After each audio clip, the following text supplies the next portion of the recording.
गहरे जंगल के एक कोने में बनबन नाम का एक नन्हा सा भालू रहता था।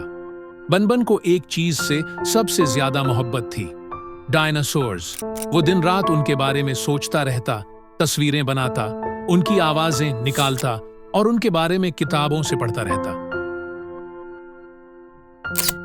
जब भी वो अपने अबू भरा को डायनासोर्स के बारे में बताता, भरा गुस्से से कहता, वो खतरनाक दौर था बनबन, वो जानवर तबाही लेकर आए थे, हमें उनसे दूर ही रहना चाहिए। मगर बनबन जिद्दी था। इसका हमेशा एक ही जवाब होता, जब तक मैं खुद न देख लूं, मैं यकीन नहीं करूंगा। जंगल की प्रासरार खड़की एक रात, जब सारा जंगल खामोशी में सो रहा था, बनबन चुपके से उठा। उसे याद आया कि जंगल के पुराने हिस्से में एक गप्फा है जहां एक पुरानी खड़की है। जंगल के बड़े जानवर कहते थे, यह खड़की तुम्हें वहां ले जाती है जहां तुम दिल से जाना चाहते हो। बनबन आहिस्ता आहिस्ता वहां पहुंचा। गप्फा में अंधेरा था, लेकिन खड़की से नीली रोशनी निकल रही थी। बनबन ने आंखें बंद की और दिल से कहा, काश मैं डायनासोर्स के दौर में जा सकता।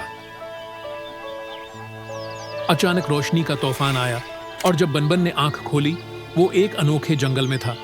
गर्म हुआ, बड़े दरख्त और डायनासोर्स। डायनासोर दोस्त बनबन का सामना सबसे पहले एक नन्ही सी ट्रिसराटोपस से हुआ।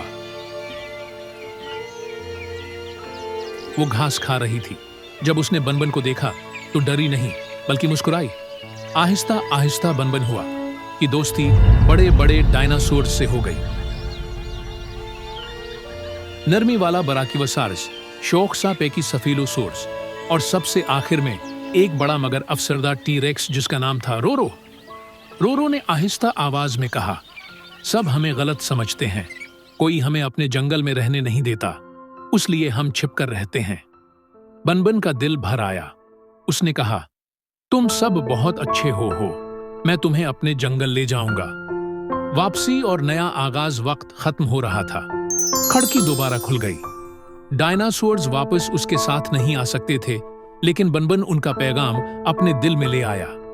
लोगों को समझाओ कि हम बड़े नहीं, सिर्फ अकेले हैं। जब बनबन वापस आया, उसने जंगल के तमाम जानवरों को जमा किया। उन सबको डायनासोर्स के बारे में सच बताया, तस्वीरें दिखाएं, आवाजें सुनाएं और उनकी मेहरबानी के किस्से सुनाए।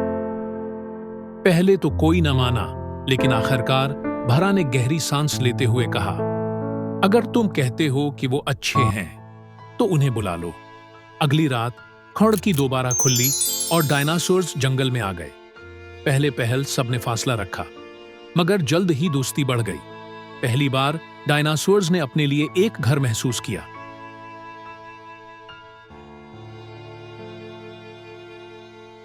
आखिरी मंजर दिल को छू लेने वाला। बनबन रोरो की कमर पर बैठा होता है। वो आसमान में परवाज कर रहे होते हैं। नीचे जंगल के तमाम जानवर खुशी से लहरा रहे होते हैं और बनबन की आवाज सुनाई देती है। कभी कभी जो चीज हमें सबसे ज्यादा डराती है, वही हमें सबसे अच्छा दोस्त देती है। खलासा और पैगाम। पैगाम, डर के बजाय समझने की कोशिश करो। सबक, सच खुद देखने से मिलता है, सुनी सुनाई बातों से नहीं। ताथर, हमदर्दी, तजस्सुस और दोस्ती सबसे बड़ी ताकतें हैं।